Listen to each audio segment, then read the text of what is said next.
અમરેલી અને ભાવનગરમાં 4 વર્ષ સુધી વિસ્તારક પ્રચારકની જવાબદારી નિભાવી.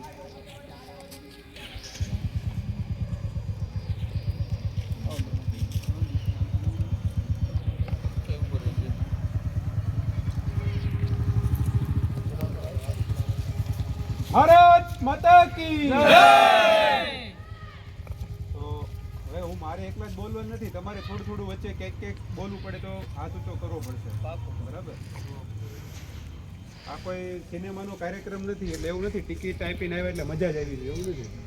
બરાબર? થોડુંક વિચારવાનું પડશે, તાળીઓમાં પાડવાનું છે નહીં. મારાથી જેટલું બની શકે એટલો પ્રયત્ન કરીશ. આજનો દિવસ એના વિશે સમજાવવાનો પ્રયત્ન કરીશ. એ સાંભળવાનું. તો આપણને ખબર છે કે થોડાક વર્ષો પહેલાં આઝાદીના 75 વર્ષ આપણે થયા હતા. બરાબર? અને એના જ અનુલક્ષીને આપણે અત્યારે આઝાદીનો અમૃત મહોત્સવ પણ ચાલે છે. બરાબર? તો આઝાદીનો અમૃત મહોત્સવ હાલે એટલે આપણને ખબર, આપણે બધા અમૃત પેઢી એટલે કે જે આઝાદીના 100 વર્ષ જોવાના છે. તો આ આઝાદીની અમૃત પેઢી આપણે છીએ. તો આઝાદી આપણી પહેલાં અમૃત પેઢી પહેલાં આઝાદી લાગી, આઝાદીની અમૃત પેઢી થઈ. તો આઝાદી શું હતી? આઝાદી શા માટે મળી? આઝાદી થયા પહેલાં ગુલામ શા માટે થયા? આ બધું આપણે અત્યારે થોડુંક એની પાછળ ઇતિહાસ જોવાનો છે. તો આપણો ભારત દેશ છે, વિષ્ણુ પુરાણની અંદર કહેવામાં આવ્યું છે કે ઉત્તરમ યત સમુદ્ર છે હિમાદ્રશ છે દક્ષિણમ વર્ષ ભારતમ નામ ભારતી યત્ર સંતતિ. એટલે કે જેની ઉત્તરે યત સમુદ્ર છે, કે જે હિન્દ મહાસાગર છે એની ઉત્તરમાં ઉત્તરમ યત સમુદ્ર છે હિમાદ્રશ છે દક્ષિણમ. બરાબર? કે જે હિમાલય છે એની દક્ષિણમાં જે ભારત દેશ છે આવેલો છે, ને એમાં આપણે બધા નિવાસ કરીએ, બધા શું છીએ? ભારતીય છીએ. તો આપણો આ ભારત દેશ હિન્દુ કુશ પર્વતમાળાથી લઈને પૂર્વોત્તરની અંદર આપણી જે મ્યાનમાર બર્મા છે એ વિસ્તાર સુધી આપણે બધા ભારત દેશ છે. આપણો ભારત દેશ ઘણીવાર અખંડ પણ થયો હતો. બરાબર? એવું કહેવાય કે 3-4 વાર આપણે અખંડ ભારત થયા છીએ. રામાયણ કાળ હતું તો એ સમયે આપણે આખું રામ રાજ્ય હતું, એ આપણે અખંડ ભારત જ હતું. ફરીથી મહાભારતની અંદર અખંડ રાજ્ય થયું. ત્યારબાદ ચાણક્ય, બરાબર, તો ચાણક્ય આવ્યા ત્યારે એકવાર અખંડ ભારત ફરીથી થયું હતું ચંદ્રગુપ્ત મૌર્યના સમયગાળામાં. ત્યાર પછી અલગ અલગ પ્રજાતિઓ આપણા ઉપર આક્રમણ કરવા માટે આવ્યા. શક આવ્યા, કુષાણ આવ્યા, હુણ આવ્યા, મોગલો આવ્યા, સલ્તનત આવ્યા, છેલ્લે અંગ્રેજો આવ્યા, પોર્ટુગીઝો આવ્યા, ડચ આવ્યા. આ બધી પ્રકારની પ્રજા એ ભારતમાં આવી. તો કોઈ એ પ્રજા કોઈ નવરી તો હતી નહીં પ્રજા. એવું છે કે હાલો નવરાઈને ભારતમાં આંટો મારતા આવી. આજે આપણને ખબર છે કે સામાન્ય રીતે યુરોપ પૂર્વના દેશોવાળાને ભારત આવવું હોય તો કેટલી વિકટ પરિસ્થિતિ છે. આપણે એક અત્યારે પેટ્રોલ ડીઝલનું કે ગેસનું ખાલી સ્ટીમર પાસ કરાવવું હોય તો ફીણ આવી જાય છે ને, કે આપણે આશા રાખીને બેઠા હોય કે એકાદું ગેસનું ટેન્કર છે એ ભારત પહોંચે. તો અત્યારના આધુનિક સમયગાળામાં હવાઈ સુવિધાઓ છે, ઇન્ટરનેટની સુવિધાઓ છે, સેટેલાઇટની સુવિધાઓ છે, છતાં પણ એક સ્ટીમર પહોંચાડતા આપણે કેટલો સમય લાગે છે. તો એ સમયે તો લૂંટારુઓ હતા, વચ્ચે કેટલા રણ મેદાનમાં બધા લોકો આવતા હતા. તો એ સમય કેટલી વાર લાગતી હશે? તમે વિચાર કરો કે પૂર્વના દેશોમાંથી પોર્ટુગીઝો કે અંગ્રેજો નીકળ્યા હશે, ભારત સુધી પહોંચતા એને વચ્ચે કેટલી પ્રજાઓ સામેના અત્યાચારો કરવા પડ્યા હશે, ત્યારે અહીં પહોંચી શકી અને સફળ રીતે પહોંચી શકી. એની પાછળનું કારણ શું?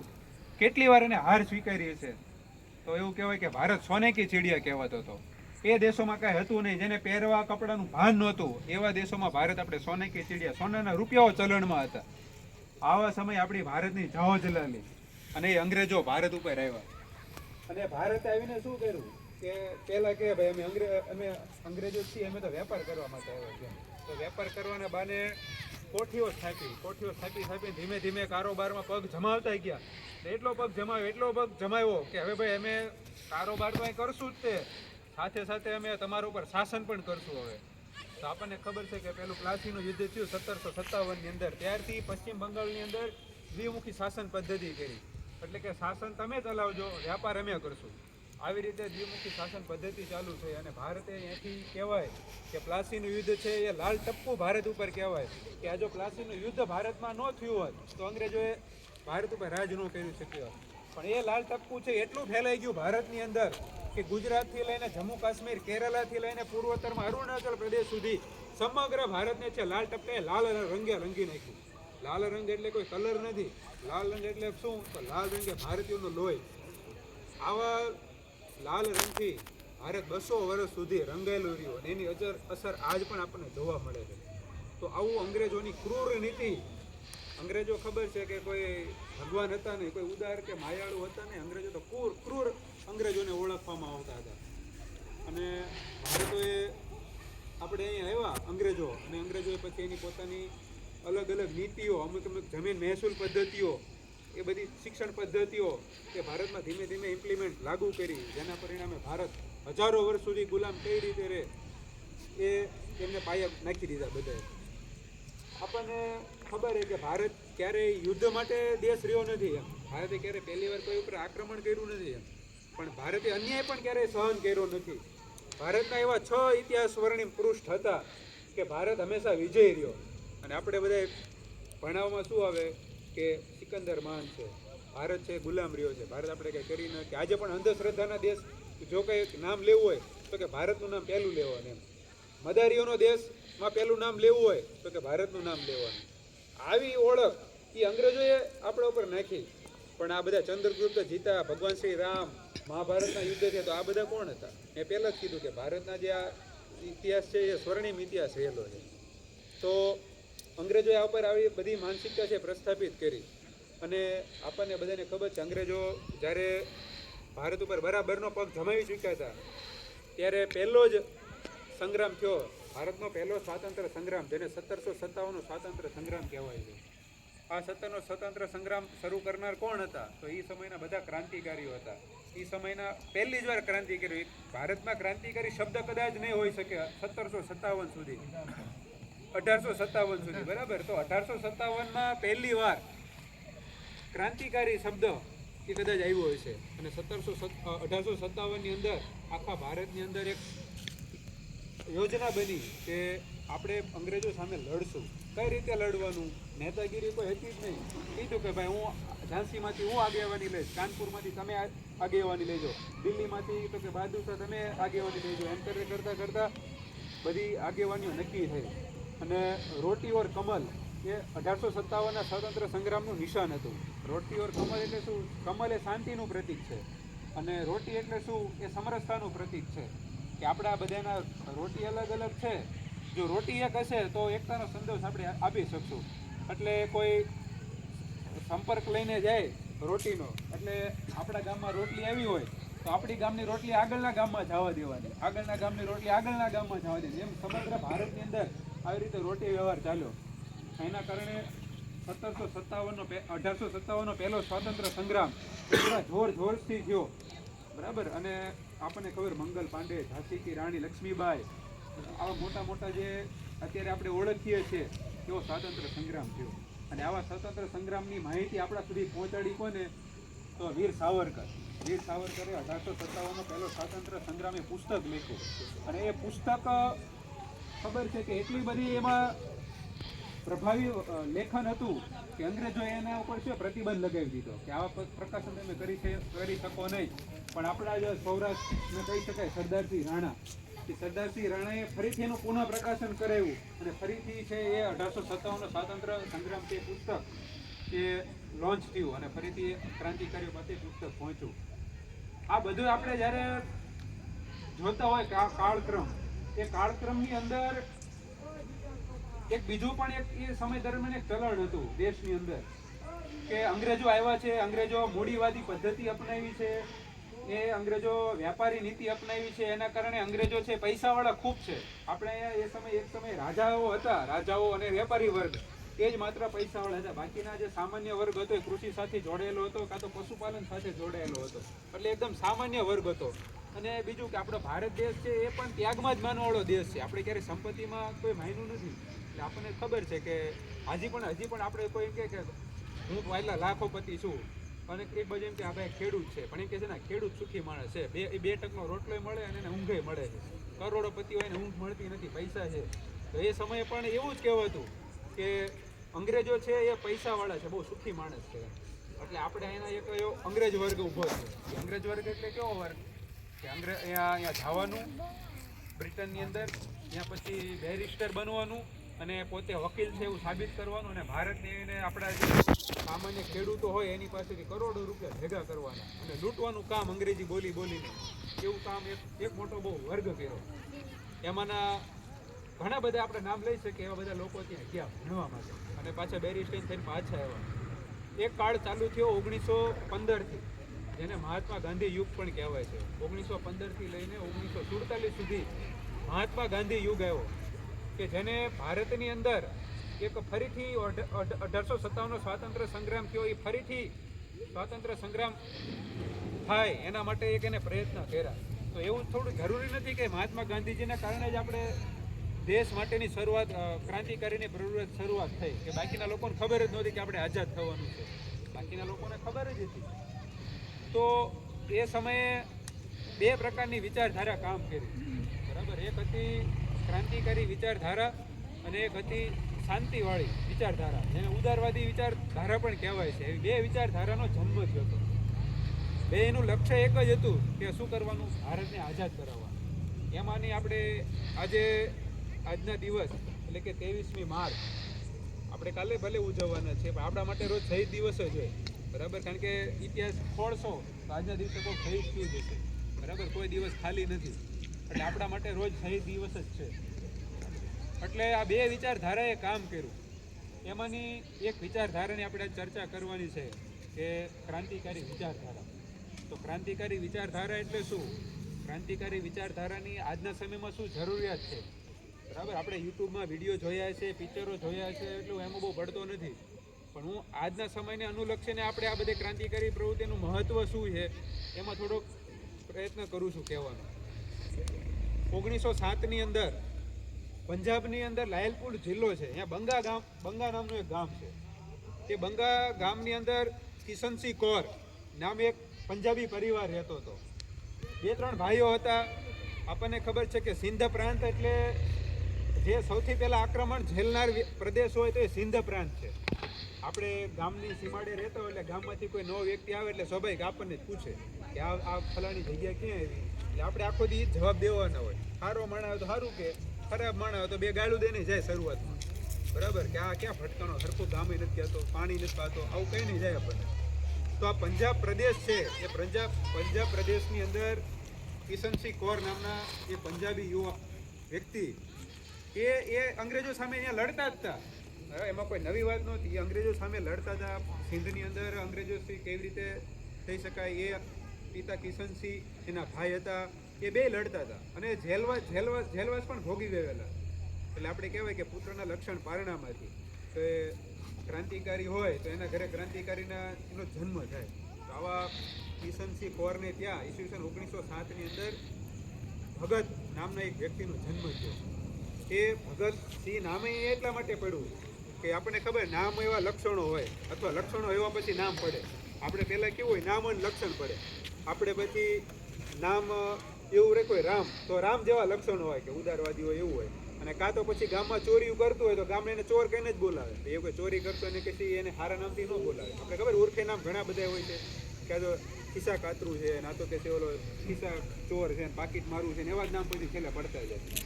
પણ ભગતસિંહ નામ ભગત એટલે એ છે ભાગવું એમ. ભાગવું એટલે શું, એ શા માટે ભાગતા? તો ભગતસિંહ છે એ જ્યારે નાના હતા ત્યારે કદાચ પિતાજી એના જેલમાં હતા. એક માતાનું નામ હતું વિદ્યાવતી દેવી, અને તેની ભગતસિંહના એક મોટા બેન પણ હતા. આ બે ભાઈ બહેન હતા. તો ભગતસિંહ શું કરે કે ક્યાંય આજુબાજુમાં કંઈ ક્રાંતિકારી પ્રવૃત્તિ હાલતી હોય, ખબર પડી કે આ ક્રાંતિકારી આપણા ગામમાં આવવાના છે, આપણે જગ્યાએ કોઈ ધાર્મિક કાર્યક્રમ થવાનો છે, એટલે ભગતસિંહ જે બધા કામ મૂકીને વહી જતા હતા, એટલે ભાગી જતા હતા. એટલે ભાગવું એને ભાગ એવું કંઈક ત્યાં કહેવાય છે સિંધમાં, એટલે એનું નામ પડ્યું ભગતસિંહ નામ પડ્યું, બરાબર. એટલે ભગતસિંહ નાનપણની અંદર એ આવી રીતે નાના નાના કાર્યક્રમમાં જોડેલા રહેતા. નાનો એક પ્રસંગ છે કે ભગતસિંહ છે પંજાબની અંદર ખેતી બહુ સારા પ્રમાણમાં થાય, એટલે ભગતસિંહ છે એ એમના પરિવાર સાથે ખેતરે ગયા. અને ખેતરે ગયા એટલે જોયું કે એના પિતાજી છે કંઈક આમ ખેતરમાં કામ કરે છે. અને ખેતરમાં કામ કરે એટલે ભગતસિંહે જઈને પૂછ્યું કે પિતાજી તમે શું કરો છો?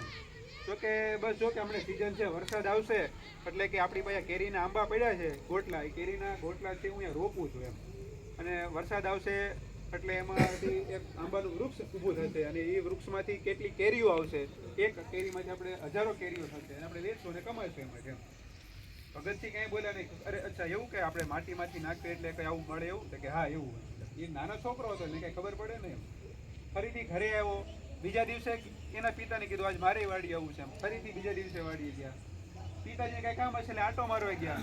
ભગતસિંહ જે એ પિતાએ જે કામ કરતા આગલા દિવસે ત્યાં જ ફરીથી વાર ગયા એમ.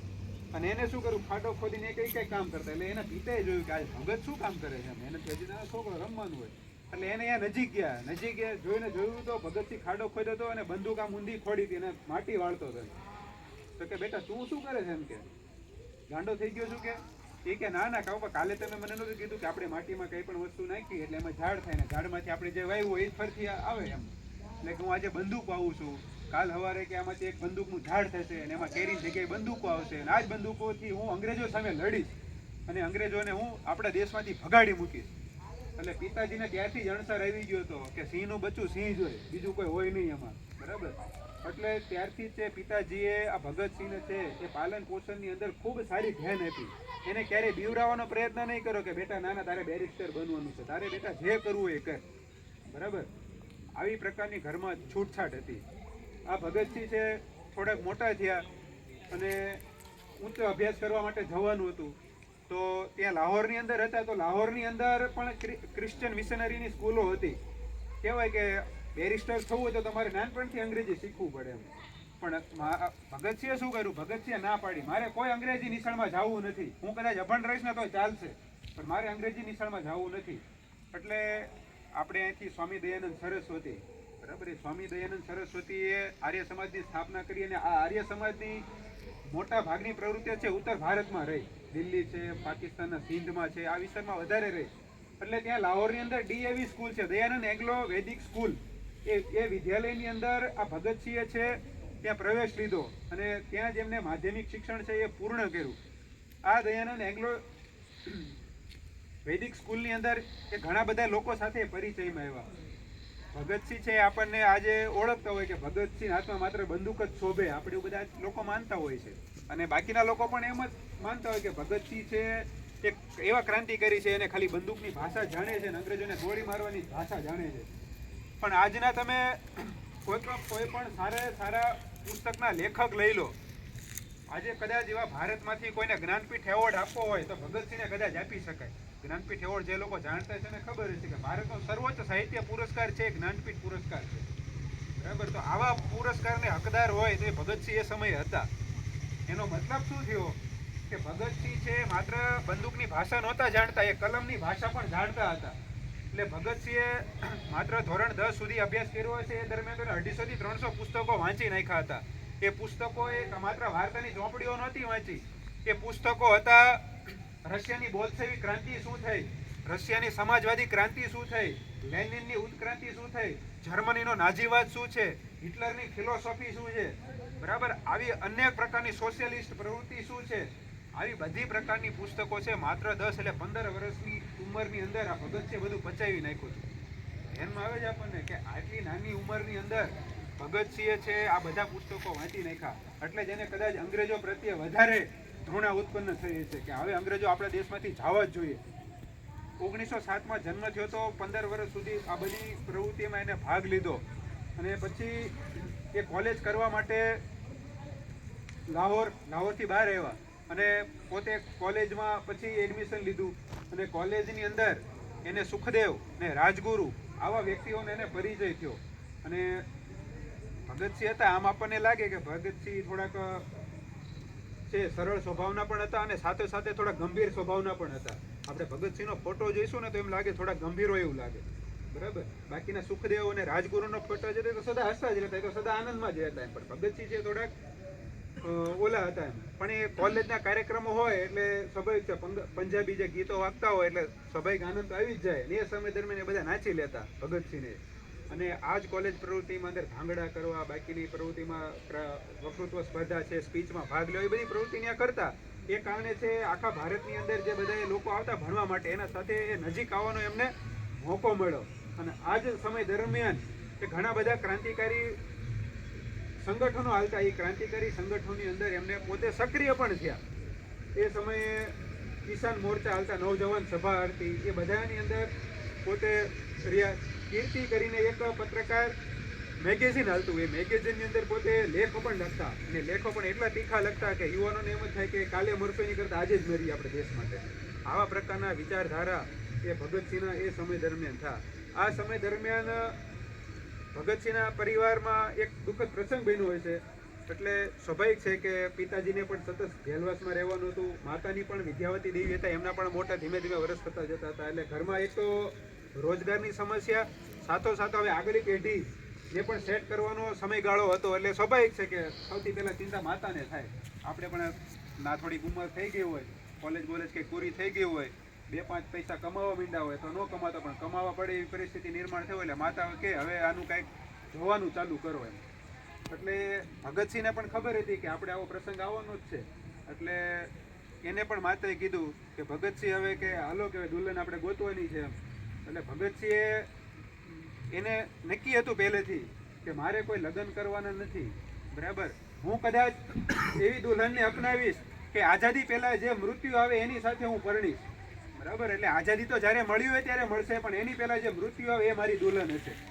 એટલે આ ચોખ્ખા શબ્દોમાં માતા વિદ્યાવતી દેવીને એને સંદેશ આપી દીધો. એટલે માતાજીને ત્યારથી જ ખબર હતી કે આ ભગતસિંહ છે હવે આપણો દીકરો નથી, હવે સમગ્ર દેશનો દીકરો થઈ ગયો છે, બરાબર. એટલે ભગતસિંહે એની માતાએ પછી હંમેશા ક્યારેય ભગતસિંહને લગ્ન બાબતે ક્યારેય પૂછ્યું નથી, અને એને કીધું કે તારે દેશ માટે હવે તારું લક્ષ્ય છે, હવે મારા આશીર્વાદ છે, તું દેશ માટે કામ આવી જાય. એ સમયથી ભગતસિંહે છે પછી પોતાનું ઘર છોડીને અલગ અલગ દેશમાં ભ્રમણ કરવાનું ચાલુ કર્યું. ભગતસિંહે નાનપણમાં આવા બધા સંગઠનોમાં ભાગ લેતા. એ સમય દરમિયાન એક અંગ્રેજોનો એના ઉપર કેસ ચાલે છે. એ કેસની અંદર ભગતસિંહની ધરપકડ કરવામાં આવે છે, અને ધરપકડને કારણે એને કોર્ટમાં હાજર કરવામાં આવે છે. અને આ કોર્ટની અંદર પિતા કિશનસિંહ કૌર આવે છે. ભગતસિંહનું ભાઈ એકદમ નાની હતી, 14-15 વર્ષની ઉંમર હતી. એટલે પિતા કિશનસિંહ કૌરે છે એને 64,000 રૂપિયાની જમાનત ભરીને એ ભગતસિંહને જે તેથી રિહા કરે, એટલે એને છોડાવે છે. આપણને ખબર છે 64,000 રૂપિયા એટલે આજે આપણું આખે વર્ષ ભેગું કરીએ ને ત્યારે 64,000 રૂપિયા ભેગા થતા હશે, અને એ સમયે 64,000 રૂપિયા એટલે કરોડો રૂપિયા. હવે પિતાજી સતત જેલમાં રહેતા, ભગતસિંહ ક્રાંતિકારી પ્રવૃત્તિ કરતા, તો બધા પૈસા આવ્યા ક્યાંથી છે? આપણા મનમાં પ્રશ્ન થવો જોઈએ કે કાં તો પિતા કિશનસિંહ કૌરની એવી શાખ હશે કે એને કોઈ કહેવાથી અથવા સામેથી લોકો એને ભગતસિંહ માટે પૈસા આપી ગયા છે કે લો અમારા પૈસા દેશ માટે કામ આવે. તો આવું વિશ્વસનીય પાત્ર એ પિતા કિશનસિંહ કૌર હતા. અને ભગતસિંહને પછી આવું જેલના કે આવી ક્રાંતિકારી પ્રવૃત્તિ દૂર થોડાક રહી શકાય એ માટે પછી એ કલકત્તા જાય છે, અને કલકત્તાની અંદર એ પોતે અલગ અલગ પ્રવૃત્તિમાં એ સામેલ થાય છે. અને આ જ કલકત્તાની અંદર એક સચિન્દ્ર પાલ કરીને એક વ્યક્તિ હતા. એ સચિન્દ્ર પાલે હિન્દુસ્તાન રિપબ્લિકન એસોસિએશન એની એક સ્થાપના કરેલી હોય છે. આ હિન્દુસ્તાન રિપબ્લિકન એસોસિએશન છે એની અંદર ચંદ્રશેખર આઝાદ, રામપ્રસાદ બિસ્મિલ આવા ક્રાંતિકારીઓ પહેલેથી કામ કરતા હતા. અને આ ક્રાંતિકારી પ્રવૃત્તિ કરવા માટે એ ભગતસિંહ એમાં એ જોડાય છે, અને એમાંથી અલગ અલગ પ્રકારની એ કામગીરી એ કરે છે. ત્યાંથી આ જ સમય દરમિયાન મહાત્મા ગાંધીજીનો ઉદય થયેલો હોય છે. 1915માં મહાત્મા ગાંધીજી આવ્યા. એમને ગોપાલ કૃષ્ણ ગોખલેના કહેવાથી એને શું કર્યું હતું? સમગ્ર ભારતની અંદર પરિભ્રમણ કર્યું હતું. અને એને ગોપાલ કૃષ્ણ ગોખલે એટલા માટે એને ભારત ભ્રમણ કરવાનું કીધું હતું કે ભારતની અંદર અત્યારે કેટલી વિચારધારાઓ કામ કરે છે, કેટલા ક્રાંતિકારીઓ કામ કરે છે, એમાંથી તમારે કયો રસ્તો અપનાવવાનો, એની કહેવાનો મહત્વ હતું. તો એને કીધું કે અત્યારના બધા ક્રાંતિકારીઓ છે એ દેશ માટે લડે છે, બરાબર, પણ એનું કોઈ માનતું નથી, એની કોઈ આવતું નથી, એટલે આપણે કયો રસ્તો પસંદ કરવાનો? તો આપણે કે બધા હારે આવે એ પસંદ કરવાનો. એટલે કયો કરવાનો? અહિંસાનો રસ્તો પસંદ કરવાનો. એટલે મહાત્મા ગાંધીજી આપણને ખબર છે ખેડા સત્યાગ્રહ કર્યો, ચંપારણ સત્યાગ્રહ કર્યો, પછી અહીંયા મિલ મજદૂર કર્યું. તો આ બધું કરવા પછી મહાત્મા ગાંધીજી એક દેશવ્યાપી કાર્યક્રમ કયો કરી શકાય? તો દેશવ્યાપી કાર્યક્રમ અસહકારની આંદોલન, બરાબર, નોન કોઓપરેટિવ મુવમેન્ટ, એને ચાલુ કર્યું 1920-21ની અંદર. આ આખા ભારતની અંદર સૌ પ્રથમ એવું મહાત્મા ગાંધીજી દ્વારા શરૂ કરવામાં આવેલું એક આંદોલન હતું. આ આંદોલનની અંદર ભગતસિંહે પણ એ પૂર્ણ સમય આપીને ભાગ લીધો હતો. ભગતસિંહનું પણ કદાચ દેશવ્યાપી પહેલું કોઈ હોય ભાગ લેવાનો તો આ સહકાર આંદોલનની અંદર હતું. એને પણ ભાગ લીધો. મહાત્મા ગાંધીજીએ કીધું હતું કે આપણે અંગ્રેજોનો વિરોધ કઈ રીતે કરવાનો? તો પિટિશન, પ્રોટેસ્ટ, બરાબર. આનાથી આપણે અને પ્રિટિશન અને પ્રોટેસ્ટ 3P થી આપણે કામ કરવાનું છે. એટલે શું કરવાનું? પ્રે એટલે પ્રાર્થના કરવાની, પ્રિટિશન એટલે અરજી કરવાની, અને પ્રોટેસ્ટ એટલે એનો વિરોધ કરવાનો. આ 3P થી આપણે એને કામ કરવાનું છે. આ ત્રણ સિવાય આપણે કોઈ રસ્તો અપનાવવાનો નથી એમ. અને આપણને ખબર એને અસહકાર આંદોલનની અંદર બે પ્રકારના કામ થયા. એક તો રચનાત્મક કામ થયા. રચનાત્મક કામ કેવા થયા? તો ખાદીનો ઉપયોગ કરો, શિક્ષણ, દેશી આશ્રમ શાળાઓ સ્થાપો, એમાં બધા ભાગ લ્યો, ખેતી કરો, ઓર્ગેનિક ખેતી કરો, આવા પ્રકારના રચનાત્મક કાર્યક્રમ થયા. ખંડનાત્મક કાર્યક્રમ શું થયા? તો ખંડનાત્મક કાર્યક્રમ એવા થયા કે અંગ્રેજી શાળાનો બહિષ્કાર કરો, સરકારી નોકરીનો ત્યાગ કરો, સરકારી સ્કૂલોનો ત્યાગ કરો, અને સરકાર નીકળે તો એને સેલ્યુટ નહીં મારવાની. આવા બધા પ્રકારના એક વિરોધ કરવાનું કામ થયું. અને ભારતની અંદર લગભગ આ અસહકારનું આંદોલન છે એ વ્યાપક પ્રમાણમાં અને ટૂંકા સમયમાં ભારતમાં ફેલાઈ ગયું, અને બહુ સારો એનો પ્રતિસાદ પણ મળ્યો. નવા લોકો પણ ખૂબ જોડાણા. પણ ઉત્તર પ્રદેશની અંદર ગોરખપુર જિલ્લાની અંદર ચોરી ચોરા છે. ત્યાં 1922ની અંદર ફેબ્રુઆરી મહિનામાં એક ઘટના બની, કાળ કોટડીની ઘટના પણ એને કહી શકાય. કઈ રીતે શું થયું? તો એ સમયે બધા જે વિરોધ કરવા માટે ભેગા થયા હતા, ભાઈ અમે કોઈ વસ્તુઓ ખરીદશું નહીં, પણ એને એક વેપારી હતા. એ વેપારીએ અંગ્રેજ અમલદારને જઈને ફરિયાદ કરી કે આ લોકો અમારી વસ્તુ તો ખરીદતા નથી પણ બીજાને ખરીદવા દેતા નથી એમ, એટલે તમે એના ઉપર એક્શન લ્યો. એટલે અંગ્રેજ અમલદારો આવ્યા, એને સમજાવ્યા કે ભાઈ તમે આ બધું બંધ કરી દો એમ. તો કે ના, અમે ભારત દેશને આઝાદ કરવા માટે અમે આ બધું કરશું એમ. તોય પણ માન્યા નહીં કોઈ. એટલે અંગ્રેજ અમલદાર છે એકળાયા થોડાક, અને એને શૂટ કર્યું. બરાબર, પહેલાં જે સામે વ્યક્તિ હતો એને શૂટ કર્યું. છતાં પણ ક્રાંતિકારીઓ આજે હતા અહિંસક બધાય, તો એ કોઈ ઉગ્ર ન થયા. છતાં પણ અંગ્રેજ અમલદાર છે એને વધારે ઉશ્કેરે અને વધી 2-3 લોકોને ઢાળી દીધા. આમ કરવાથી પછી જે ટોળું હતું એ વધારે ઉગ્ર બન્યું, અને અંગ્રેજ અમલદાર સામે થયું, અને અંગ્રેજ અધિકારીઓ છે એ જાન બચાવવા માટે જેલમાં ભાગ્યા. અને જેલમાં છે આપણી જેમ બધે મસાલું એ કંઈક હશે હાથમાં કોકની, તો એને પછી શું કર્યું? આખા પોલીસ સ્ટેશનને આગ લગાવી દીધી. એમાં કેટલાય પોલીસ કર્મચારીઓના છે એમાં મૃત્યુ થયા. આ સમાચાર મહાત્મા ગાંધીજીએ સાંભળ્યા, અને મહાત્મા ગાંધીજી આ સમાચાર સાંભળ્યા અને તત્કાલીન આ જે અસહકારનું આંદોલન હતું એને મોકૂફ રાખવાનું ફરમાન કર્યું. આ અસહકારનું આંદોલન અડધું 50% સફળ થઈ ગયું હતું, પણ આ મોકૂફ રાખવાના કારણે આ આંદોલન સફળ નહીં થઈ શક્યું. આના કારણે જે ક્રાંતિકારીઓની અંદર એક આગ હતી કે આપણે અંગ્રેજોને ભગાવવાના છે, તો આપણે આવું હેઠું મૂકવાનું નથી. આપણે અડધું કામ ચાલુ કર્યું, અડધું દેશ આપણા હાથમાં આવ્યો છે ને હવે આપણે મૂકીને ભાગીએ, આ તો કાયરની નિશાની છે. આવી વિચારધારાવાળા લોકો કે બીજા કોઈ નહીં, ભગતસિંહ, સુભાષચંદ્ર બોઝ, આ બધા પહેલાં જ આંદોલનની અંદરથી મહાત્મા ગાંધીજી સાથે એમનું અંતર છે પછી વધતું જાય છે. અને એમને પછી નક્કી કર્યું કે આપણે ફરીથી મહાત્મા ગાંધીજી એની રીતે પ્રયત્ન કરવા જોઈએ. આજે આપણે શું થાય, કોઈ કામ કરે ના પડે, ભાઈ તું કરમાં એમ, તું તો ન કર, હું નહીં કરું એમ. પણ એને કોઈ ક્રાંતિકારી એવું નહીં કીધું. ક્રાંતિકારી કે મહાત્મા ગાંધીજી તમે તમારા રસ્તે, હવે અમે અમારા રસ્તે. તમારો રસ્તો અહિંસક છે, અમારો રસ્તો હવે હિંસક છે. એટલે તમારો રસ્તો ઉદારવાદી છે, અમારો છે ઉગ્રવાદી છે. આ રસ્તે છે એ ભગતસિંહ છે, સુખદેવ છે, રાજગુરુ છે, ચંદ્રશેખર આઝાદ છે, રામપ્રસાદ બિસ્મિલ છે, ચંદ્રશેખર આઝાદ છે, આ બધા લોકો છે હવે એ ચાલવાની શરૂઆત કરે છે. એમાં જે હિન્દુસ્તાન રિપબ્લિકન એસોસિએશન છે એ એના સભ્ય બને છે. આ હિન્દુસ્તાન રિપબ્લિકન એસોસિએશન છે, હવે સ્વાભાવિક છે કે કોઈ પણ વેપારી વર્ગ છે એને પણ શાંતિ તો જોતવી જોઈએ.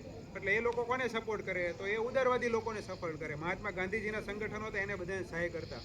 દરેક ક્રાંતિકારી પ્રવૃત્તિને કોણ મદદ કરે? કોઈ કરે નહીં. અંગ્રેજોને પણ ખબર હતી કોઈ ક્રાંતિકારી પ્રવૃત્તિને કે આને મદદ કરી એટલે એને મારી નાખો, એને જેલમાં પૂરી દો, એને કાળા પાણીની સજા કરો. એટલે ક્રાંતિકારી પ્રવૃત્તિ જે લોકો કરતા એને કોઈ નાણાકીય સહાય મળતી નહીં. બરાબર. બીજું, ક્રાંતિકારી પ્રવૃત્તિમાં મહિલાઓનો પણ કોઈ સાથ મળતો નહીં. શા માટે નહોતો મળતો? તો મહિલાઓની પણ એ લોકો અંગ્રેજો હત્યા કરી નાખતા, છેડતી કરતા, એના પરિવારમાં આગ લગાડી દેતા. એટલે મહિલાઓની ભાગીદારી પણ એમાં નહોતી. કોલેજના યુવાનોની પણ ભાગીદારી એમાં નહોતી રહેતી. હાવ એકદમ ગણા ગાંઠા યુવાનો. હજારો અહિંસક ક્રાંતિકારી કરતા, તો માત્ર 4-5 જણા ક્રાંતિકારી પ્રવૃત્તિ કરતા હોય. તો અહિંસક ઉદારવાદી સંગઠનની સાપેક્ષે જે ઉગ્રવાદી સંગઠનો હતા એમાં પ્રમાણ ઓછું હતું. એમાં દાન ફંડ ફાળા પણ ઓછા આવતા. જે અહિંસક લોકોને આવતા એની જગ્યાએ હિંસક લોકોને ઓછા આવતા. એટલે આ સંગઠન ચલાવવું એ ખૂબ અઘરું પડતું હોય છે. આપણે કાર્યક્રમ કરવો એટલે એના માટે ખર્ચો કરવો પડે, ત્યારે આપણે કાર્યક્રમ થઈ શકે. તો એ સમયે કાર્યક્રમ કરવા માટે પૈસાની જરૂર પડતી. તો શું કરવાનું? પૈસા તો કોઈ માગે તો આપે નહીં, આપે તો અંગ્રેજો મારી નાખે. ક્રાંતિકારીઓ કોઈ કમાતા તો નહીં, 24 કલાક દેશભક્તિ કરતા, એટલે એની પાસે ક્યાંથી પૈસા હોય? તો એ લોકો શું કરતા? તો ચોરના ઘરે ચોરી કરો. ચોરના ઘરે ચોરી એટલે શું કે જે અંગ્રેજોનો સાથ આપે એને આપણે લૂંટો. જે નીતિ કોને અપનાવી હતી? શિવાજી મહારાજે અપનાવી હતી. શિવાજી મહારાજ કોને લૂંટતા? સુરત કે 2 વાર લૂંટ્યું. આપણે ચોપડી બનાવી કે શિવાજી મહારાજે સોમનાથ સુરત 2 વાર લૂંટ્યું. એમ લૂંટ્યું એટલે હું હારા માણસને લૂંટ્યા એવું નથી. જે મુસલમાનોને સાથ આપે એને લૂંટ્યા છે. એટલે એને લૂંટ્યા ન કહેવાય, એને ધર્મ માટે કામ કર્યું કહેવાય. તો આવું જ કામ કોને કર્યું? ક્રાંતિ એતારે જે હિન્દુસ્તાન રિપબ્લિકન એસોસિએશન છે એને કામ કર્યું. તો એ અંગ્રેજો છે આપણું જે લૂંટી લઈ જાય એની પછી પાછું લઈને લૂંટા કઈ રીતે કહેવાય? અંગ્રેજો આપણને લૂંટ્યા હોય, એ ધન્ય લઈ જતા હોય, એને જ આપણે પાછું લઈને લૂંટા કઈ રીતે કહેવાય? તો કાકોરી અંદર બુરહાનપુરથી કાકોરી એક ટ્રેન જતી હતી. એ ટ્રેનની અંદર એને પીછો કર્યો. રામપ્રસાદ બિસ્મિલ, ચંદ્રશેખર આઝાદ આ બધા યોજના બનાવી અને એને કાકોરી ગામ છે, કાકોરી ગામમાં એ ટ્રેનને છે એને સાંકળ ખેંચીને એને લૂંટવામાં આવી અને એમાંથી જે સોના મોહરો કે જે બીજું હતું એ આમના હાથમાં આવ્યું. સ્વાભાવિક છે કે અંગ્રેજો એટલે સિંહના મોઢામાં હાથ નાખવા સમાન એમ. એટલે અંગ્રેજોને સામે થયા એટલે પછી આ સંગઠનો પર HRA ઉપર પ્રતિબંધ લગાવ્યો અને એમાં જે લોકો સામેલ હતા એની ધરપકડ કરવામાં આવી. આ ધરપકડની અંદર રામપ્રસાદ બિસ્મિલ અને એક બીજા ક્રાંતિકારી હતા, આ બેને ફાંસીની સજા આપવામાં આવી. આ પહેલી વાર થયું અને પછી સ્વાભાવિક છે કે આનાથી ભાગવા માટે ભાગવું નહોતું, પણ ક્રાંતિકારીઓને ખબર હતી કે આપણી હજી આ ક્રાંતિકારી પ્રવૃત્તિ છે થોડીક લાંબી ચલાવવાની છે. આપણે બધા એક હારે શહીદ થઈ જઈશું તો આ પ્રવૃત્તિ કોણ ચલાવશે? એટલે ભગતસિંહ છે ત્યાંથી પછી એ પોતે પંજાબી વેશની અંદર હોય છે, પણ આ પંજાબી વેશમાંથી એ પોતે એક નવો વેશ ધારણ કરવા માટે એ બીજે એક જાય છે અને ત્યાંથી છુપા વેશે રહેવું. એટલે છુપા વેશે રહેવા માટે શું કરવાનું? પંજાબી છે એવું કહેવાય કે ભારત દેશની અંદર આજે પણ બંધારણની અંદર એક ઉલ્લેખ છે, શીખોને પાઘડી અને કેસ કરડું કિરપાણ 5 પંચા એ રાખવાની એને છૂટ છે. તો પંજાબી ક્યારેય છોડે નહીં એમ. પણ દેશ માટે ધર્મ માટે જ્યારે વાત આવીને ઊભી રહેતી હોય છે ત્યારે આપણા ક્રાંતિકારીઓ કે ધર્મ માટે લડનારા પોતાનો જીવ પણ આપી દેતા હોય છે. એ જોતા નથી, ભલે સમાજ બહિષ્કાર કરે કે પરિવાર બહિષ્કાર કરે. તો શીખ ધર્મની અંદર આ પાઘડી છોડવી એ બહુ મોટી વાત છે એમ.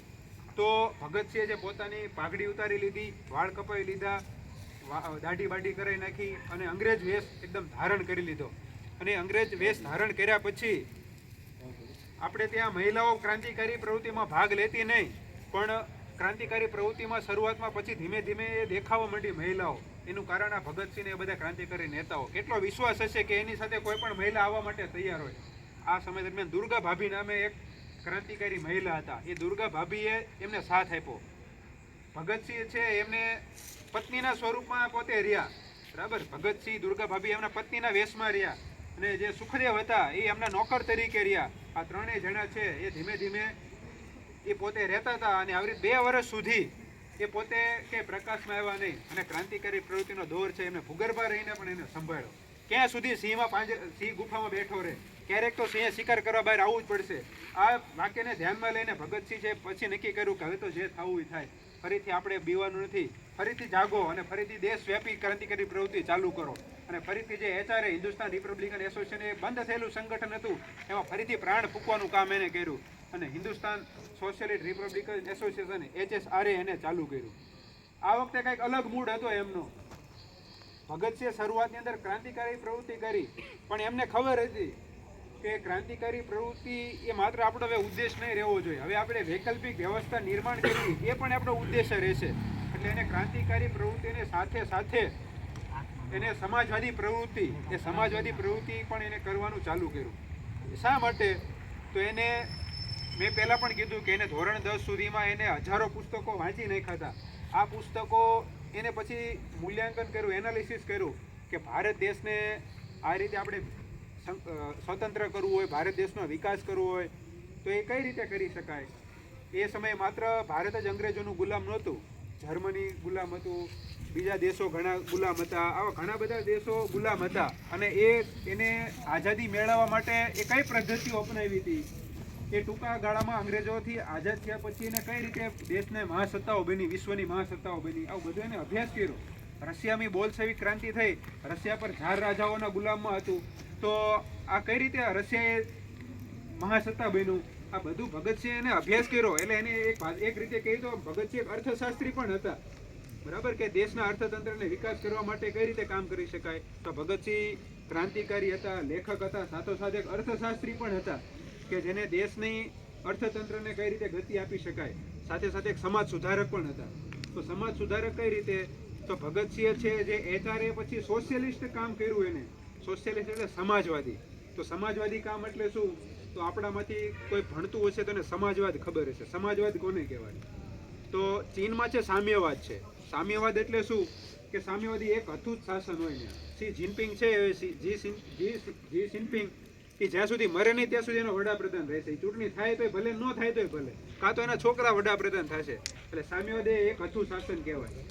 બીજી છે સમાજવાદી વ્યવસ્થા. તો સમાજવાદી વ્યવસ્થા એટલે શું? તો સમાજવાદી વ્યવસ્થા એટલે એવી વ્યવસ્થા કે જે દેશની જે સંપત્તિ હોય, દેશનું જે નાણું હોય એ સરકારના હાથમાં હોય. એ સરકાર છે એ સમાજ એટલે કે લોકોના સમાન ભાગમાં એ વિતરણ કરે, એને સમાજવાદી વ્યવસ્થા કહેવાય. મૂડીવાદી વ્યવસ્થા પણ હોય. તો મૂડીવાદી વ્યવસ્થા એટલે શું? કે જ્યાં માત્ર પૈસાને જ પ્રાધાન્ય હોય, પૈસા ही सब બોલતા है. તો અમેરિકાની જે વ્યવસ્થા છે મૂડીવાદી વ્યવસ્થા છે. તો મૂડીવાદી, સામ્યવાદી અને સમાજવાદી આ ત્રણ પ્રકારની વ્યવસ્થાઓ એ સમયની અંદર હતી. લોકશાહી વ્યવસ્થાનો ઉદય તો પછી થયો હતો, પાછળથી થયો હતો. તો આ પ્રકારની ભગતસિંહે કલ્પના કરી હતી કે ભારતની અંદર કચડેલો વર્ગ છે. કયો છે? તો કે કચડેલો વર્ગ છે કિસાનો છે. કચડેલો વર્ગ કયો છે?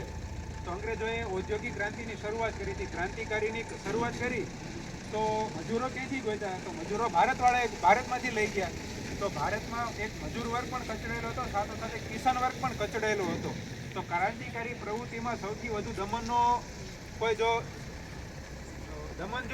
સામનો કરતો હોય તો માત્ર એક આ બે વર્ગ જ હતા. બીજા કોઈને કોઈ મુશ્કેલી હતી જ નહીં. કોઈ વેપારી વર્ગ હતો એને કોઈ મુશ્કેલી નહીં, ભણેલો ગણેલો વર્ગ એને કોઈ મુશ્કેલી નહીં, બરાબર, આ કોઈને મુશ્કેલી નહીં. જમીનદારો હતા એને કોઈ મુશ્કેલી નહીં. મુશ્કેલી માત્ર આ બે લોકોને, ખેડૂતો અને કામદારોને હતી. તો આ બેની સમસ્યાઓ, આ બેની નાડી પરખવાનું કામ ભગતસિંહે કર્યું અને એને પહેલી વાર ભારતની અંદર કોઈ સમાજવાદી પ્રવૃત્તિ કરવાનું જે શરૂઆત કર્યું હોય એ ભગતસિંહે ચાલુ કર્યું હતું. અને સમાજવાદની અંદર બધા લોકોને, કિસાનોને સાથે લઈને આ બધું કામ કર્યું એને. પણ આપણને ખબર છે કે ભગતસિંહ છે ક્રાંતિકારી પ્રવૃત્તિ વળી પાછો કોઈ અવાજ એનો સાંભળે નહીં દેશની અંદર. આપણા દેશવાળા તો ન સાંભળે, અંગ્રેજો તો ક્યાંથી સાંભળે. એટલે ભગતસિંહને લાગ્યું કે આ હવે બધા બહેરા થઈ ગયા છે એમ. એટલે હવે આ લોકોને હવે કાનમાં બોલવું પડશે, કાં તો એવો ધડાકો કરવો પડશે કે આ બધા બહેરા મૂંગા બધા સાંભળે હવે એમ. એટલે એને નક્કી કર્યું કે સાંભળે કોણ? શેરી વચ્ચે જઈને બોલવી તો સાંભળે, કોઈ મંદિરે જઈને બોલવી તો સાંભળે, ક્યાં જઈને બોલવી તો બધા સાંભળે. આજે પણ આપણે પ્રશ્નો હોય, સમસ્યા હોય તો ક્યાં જઈને બોલે? દુકાને પાનના ગલ્લે આમના ઊભા કરતા હોય કે મોદી કહેતો ગેસના બાટલા આવી જાય, પણ મોદી કહેવા જોઈએ એમ કંઈ બાટલા આવી ન જાય, બરાબર.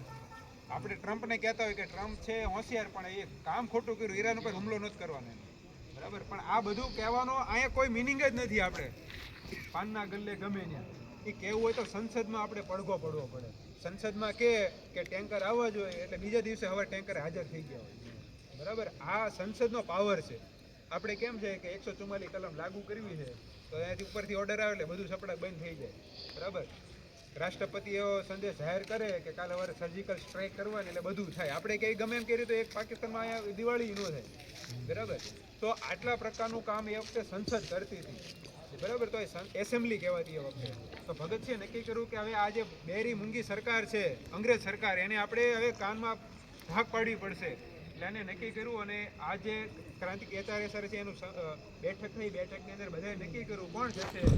તો સુખદેવે એને કીધું, બરાબર, કે આનું નેતૃત્વ કોણ કરશે? તો કે ભગતસિંહ કરશે. તો ભગતસિંહનું નામ એટલા માટે સજેસ્ટ કરવામાં હતું કે ભગતસિંહનું કોન્સન્ટ્રેશન અને ભગતસિંહની રણનીતિ એ બાકીના કરતાં વિશેષ હતી. કે ભગતસિંહ જાય એટલે એ કામ પૂરું જ થઈ જાય, એમના પાછા કોઈ આવતા નહીં. એટલે ભગતસિંહનું નામ સૂચવવામાં આવ્યું અને ભગતસિંહ એની આગેવાની લીધી. સાથે સાથે સુખદેવને પણ મોકલવામાં આવ્યા અને એને જે છે લો ઇન્ટેન્સિટીનો બોમ્બ, એટલે કે માત્ર અવાજ આવે ને સાથે સાથે ધુમાડો થાય, આવા પ્રકારના બોમ્બ એ બનાવીને ગયા. અને સાથે સાથે થોડીક પત્રિકાઓ પણ લેતા ગયા. આ પત્રિકાઓ છે દિલ્હીની એસેમ્બલીની અંદર બધા ગયા અને જગ્યા મળી ત્યાં એ પોતે બોમ્બ ફેંક્યા, ધડાકો થયો, ધુમાડાની ગોટા નીકળ્યા. બધા લાગ્યા શું થયું એમ કરતા ત્યાં એવા પડઘાની અંદર નારા સંભળાણા, ઇન્કલાબ જિંદાબાદ, अब तुम्हारे कान खोलेंगे, मेरी सरकार अब तो सुनो, આવા પ્રકારના છે સ્લોગન સંભળાણા. કાયર હોય ભાગે, સિંહ હોય કદી ભાગે નહીં, સિંહ હોય હંમેશા આગળ જ જાય. ધુવાડો ઓછો થયો એટલે બે યુવાનો છે બાલ્કનીમાં ઊભા ઇન્કલાબ જિંદાબાદના નારા લગાવતા હતા.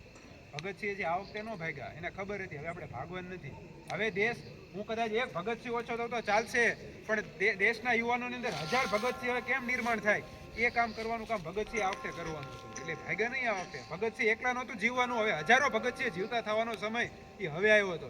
એટલે ભગતસિંહ ભાગ્યા નહીં. એ જ સમય દરમિયાન કે જે એના જે જજ હતા એને આદેશ આપ્યા કે આ 2 યુવાનોની ધરપકડ કરો, અને આ 2 યુવાનોની ધરપકડ છે એ કરવામાં આવી. આ સમય દરમિયાન અલગ અલગ વાયુ વેગે છે, અલગ અલગ બધા સમાચાર મીડિયાની અંદર, છાપાની અંદર સમાચારો બધે છપાતા હતા. આ જ સમયે જે પંજાબનું લાયલપુર જિલ્લો હતો, અહીંયા બંગા ગામ હતું, ફરી પાછા ત્યાં કોઈ સમાચાર સાંભળવા મળતા બધાને કે દિલ્હીની એસેમ્બલી અંદર કોઈ 2 યુવાનો છે એને બોમ્બ ફેંકા છે અને સરકારને હાહાકાર મચાવી દીધો છે. ગામમાં ચર્ચા થતી. એ જ કેસ કિશનસિંહ, પિતા કિશનસિંહ અને માતા વિદ્યાવતી દેવી બેઠા હતા અને એમના પાસે પણ સમાચાર મળ્યા. એટલે કિશનસિંહ છે કે સાંભળ્યું છે કે આપણા ગામનો કોઈ છોકરો અહીંયા ગયો છે અને એને કોઈ આપણા ગામનો કોઈ છોકરો છે એમાં, એમ કે તો માતા વિદ્યાદિતીએ કીધું કે તમને તો કે શંકા છે આપણા ગામનો છોકરો, એ આપણા ગામનો છોકરો નહીં, આપણો ભગત જ હોય, બીજું કોઈ ન હોય ને. આટલો માતાને વિશ્વાસ, ભલે અભણ હશે માતા, પણ એને ખબર હોય મારો છોકરો જ પરાક્રમ કરી શકે, ભારતનો બીજો કોઈ છોકરો પરાક્રમ ન કરી શકે. આવા છોકરા તો ભગતસિંહ. એટલે આ ભગતસિંહ ખબર પડી માતા પિતાને, અને ત્યાંથી એ કેસ છે એ બધો ચાલે છે, અને એ કેસ ચાલે અને પછી એ બેની ધરપકડ કરવામાં આવે છે, લાહોરની જેલની અંદર એને લઈ જવામાં આવે છે. અને પછી ભગતસિંહ ઉપર છે વળી પાછા એની પહેલાંનો એક કેસ હોય છે, કેસ સોન્ડર્સની હત્યાનો કેસ હોય છે. એ સોન્ડર્સની હત્યાનો જે કાકોરી કેસ થયો હતો એમાં સોન્ડર્સની એ સ્કોટની હત્યા કરવાની હોય છે, પણ એ સ્કોટની જગ્યાએ સોન્ડર્સ માર્યો જાય છે. આ સોન્ડર્સનો કેસ અને સાથોસાથ આ ભડકાવાનો કેસ, એસેમ્બલી બોમ્બનો કેસ, આ બંને કેસ છે એ ભગતસિંહ ઉપર ચાલે છે, અને સાથે સાથે સુખદેવ પણ હતા. તો આ બંને કેસ છે એના ઉપર ચાલ્યા, અને એ કેસ 2 વર્ષ સુધી એને જેલ હતી. ફાંસીની તારીખ નક્કી થઈ, બરાબર, 24 માર્ચ 1931ની તારીખ નક્કી થઈ. આ દરમિયાન ભગતસિંહ છે એને 300 જેટલા પુસ્તકો એ જેલમાં વાંચી નાખ્યા એને, બરાબર. અને જેલની અંદર રહ્યા, અને છતાં પણ જેલની અંદર એને પોતે હિંમત નહીં હારી, અને પોતે જેલની અંદર જે કેદીઓ હતા એ કેદીઓ સાથે ભેદભાવ થતા એ ભેદભાવ દૂર કરવાનું કામ કર્યું, એ કેદીઓને સંગઠિત કરવાનું કામ કર્યું. એ આપણા ભારતીય જ હતા, કોઈ બીજા તો હતા નહીં. એ બધું કામ છે ભગતસિંહે રહીને કર્યું. આ સમય દરમિયાન ક્રાંતિકારીઓની સામે બીજી જે વિચારધારા કામ કરતી હતી, મહાત્મા ગાંધીજીની વિચારધારા, એની બહુ બોલબાલા હતી, અને અંગ્રેજોને ખબર હતી કે આ બિલાડીને દૂધ પાવા જેવું છે, બરાબર. એને દૂધ પાવો ત્યાંથી બિલાડી આપણે પૂંછડી પટપટાવશે એમ. એટલે આજે અહિંસક પ્રવૃત્તિવાળા લોકો હતા એ બધા શું કરતા હતા, એ પણ અંગ્રેજોને સારા કે અંગ્રેજો આ લોકોને સારા કે, એટલે બેની ભક્તિ હાલતી હતી એમ. એટલે જે ભલે આજ 1948 મળે તો ભલે ને 2048માં ભલે તો ભલે, આ કોઈને વાંધો જ નહોતો એમ. વાંધો માત્ર આ ક્રાંતિકારી પ્રવૃત્તિને જ હતો. 1948ની અમારે તો આજે જ આઝાદી જોઈએ છે, એટલા માટે એને સંપૂર્ણ સ્વરાજનું સ્વપ્ન જોનારા આ ક્રાંતિકારીઓ જ હતા, કે 1930માં પછી આવ્યું. તો આવા સમય દરમિયાન જે મહાત્મા ગાંધીજીની વિચારધારા કામ કરતી, એ સમય દરમિયાન લંડનની અંદર ખબર છે ગોળમેજી પરિષદો થઈ, બરાબર, ગાંધીજીને મનાવવા માટે. ને આ ગોળમેજી પરિષદો થઈ, પહેલી ગોળમેજી પરિષદ થઈ, એમાં મહાત્મા ગાંધીજીએ ભાગ નહોતો લીધો. એટલે લોર્ડ ઇરવિન હતા અંગ્રેજી વખતના, એ લોર્ડ ઇરવિને અંગ્રેજી ઉપર ગાંધીજીને કીધું કે તમે અહીંયા આવો, આપણે જે કંઈ હોય હવે વિરોધો છે એ બીજા સમાધાન કરી લઈએ બધા એમ. અને મહાત્મા ગાંધીજી છે એ મોટા ગયા, ગમે મન કમન રાખીને અહીંયા ગયા એમ. અને મહાત્મા ગાંધીજીએ છે ઘણા બધા પ્રસ્તાવ રાખ્યા હતા, 11 પ્રસ્તાવો એમને રાખ્યા હતા, કે ભારતની અંદર તમારે છે બધા સાથે સમાન વ્યવહાર કરવાનો, આ બધાની ધરપકડ નહીં કરવાની, એવું બધું હતું, કે ગાયોની હત્યા નહીં કરવાની, જેને જે ધર્મ પાળવો એ પાળી દેવાનો, મુસ્લિમોને જે પાળવું એ પાળવા દે, આ બધા એના માગણીઓ હતી. આમાં એક માગણીઓ એવી પણ હતી કે જેલમાં જે કેદીઓ હોય એમને છોડી દેવાના. એમાંના એક ક્રાંતિકારીનું નામ પણ એમાં હતું સામે. 2-3 હતા, એ બધાના હતા કે ભગતસિંહ, સુખદેવ ને એમને પણ છોડવામાં આવે એમ. પણ મહાત્મા ગાંધીજીએ પછી ના પાડી એમ, કે શું કીધું એમને, કે હું એક જ શરત એમની સાથે રાખી શકું, જો હિંસક પ્રવૃત્તિઓ છોડી દે તો જ એમના નામનો પ્રસ્તાવ કરું એમ. પણ આ ક્રાંતિકારીઓને આવો કોઈ મત છે મંજૂર હતો જ નહીં. એટલે કીધું ભાઈ અમે અમારી રીતે ઠેકાણે બરાબર જ છીએ, અમે કાલ મળશું એને કરતાં આજ મળશું, પણ હિંસક આ જે ક્રાંતિકારી પ્રવૃત્તિ છે એને છોડશું નહીં. એટલે મહાત્મા ગાંધીજી કીધું તો આ બધાની જમાનત છે, જામીનગી છે હું લઉં નહીં એમ. આ બધાની છે કે બાંહેધરી હું ન લઉં, એટલા કારણે છે આ 2-3 લોકોના નામ છે કાઢી નાખવામાં આવ્યા. બાકીની શરતી મંજૂર છે એ અંગ્રેજ સરકારે સ્વીકારી લીધી, અને મહાત્મા ગાંધીજી છે ગોળમેજી પરિષદની વાહવા કરીને આવતા રહ્યા. આ કારણે છે 24 માર્ચ 1929ની અંદર કે ફાંસી થવાની હતી, અંગ્રેજોને પણ ખબર હતી કે આ ભગતસિંહ માત્ર ક્રાંતિકારી પ્રવૃત્તિની કલમ નહોતા જાણતા, એ પુસ્તકોની કલમ પણ જાણતા હતા. એટલા કારણે એ પત્રિકાઓ લખતા, એ જે સમાચારમાં લેખો લખતા, એ બધા લેખો દેશના ખૂણે ખૂણે સુધી પહોંચી ગયા હતા. એ યુવાનો બધાએ ખબર હતી કે 24 માર્ચે આપણા ભગતને જે ફાંસી આપવાની છે, આ ફાંસી કોઈ પણ કાળે આપણે રોકવાની છે, કે દેશમાંથી બધા લોકો છે એ લાહોરની જેલ બાજુ એ બધા જતા હતા. અંગ્રેજોને પણ ખબર પડી ગઈ કે જેમ ઉત્તર પ્રદેશના ચોરાચોરી કાંડ થયો હતો, એવો કદાચ અહીંયા કાંડ થશે તો આ બધા છોડીને જતા રહેશે અમને. એટલે એમને નક્કી કર્યું કે આ 24 માર્ચ નહીં, હવે ભગતસિંહને ફાંસી છે આગલા દિવસે જ આપી દો. ઓર્ડર ફાટ્યો. એ છે અંગ્રેજ અધિકારીઓ ત્યાં આવ્યા અને ભગતસિંહને છે એ બધાને ત્યાં ચૂંટણીમાં ગયા અને કીધું કે તમે હવે તૈયાર થઈ જાઓ, તમારી હવે તારીખ આવી છે, તમને ફાંસી આપવાની છે. એ સમય દરમિયાન ભગતસિંહ છે એક પુસ્તક વાંચતા હતા, એ હતા લેનિનની બાયોગ્રાફી. તો એને કીધું કે હવે એક ક્રાંતિકારી છે બીજા ક્રાંતિકારીને મળવા જાય છે. એટલે કે લેનિન પણ એક ક્રાંતિકારી હતો જેને જર્મનીને આઝાદ કરાવવા માટેનું કામ કર્યું હતું. આ એક ક્રાંતિકારી બીજા ક્રાંતિકારીને મળવા માટે જાય છે. ત્યારે અંગ્રેજોએ આ ફરીવાર અંગ્રેજોએ કીધું કે ચાલો હવે તમારું પૂરું થઈ ગયું, કે ના હવે એક પેજ પૂરું છે, એક પેજ મને પૂરું વાંચી લેવાનું. એટલે ભગતસિંહે એક પેજ પૂરું વાંચી લીધું, પુસ્તક બંધ કર્યું. ભગતસિંહ પાસે ભગવદ્ ગીતા પણ હતી, એ ભગવદ્ ગીતાને એને અંતિમ પ્રણામ પણ કર્યા. અને ભગતસિંહ છે એ હસતા મુખે ઇસ્લામ જિંદાબાદ બોલતા બોલતા એ છે જે ફાંસી આપી માથડે પોતે હાજર છે. ભગતસિંહ હતા અને સાથે સુખદેવ પણ હતા. ત્યારે ભગતસિંહ અંગ્રેજોએ છે ને એ પૂછી તમારી છેલ્લી ઈચ્છાઓ બોલો એમ. તો કે છેલ્લી ઈચ્છા અમારી બે છે એમ. કઈ છે? એક તો અમારી ઈચ્છા એ છે કે અમારા હાથ બાંધવામાં ન આવે. ક્રાંતિ જ્યારે કોઈ પણ ફાંસી આપવામાં આવે ત્યારે એને હાથ બાંધી દેવામાં આવે છે, પાછળ હાથ રાખીને બાંધી દે, જેથી કરીને કોઈ અંગ્રેજોને લાફો મારે નહીં અને કાંતો છોડવાનો ભાગવાનો પ્રયત્ન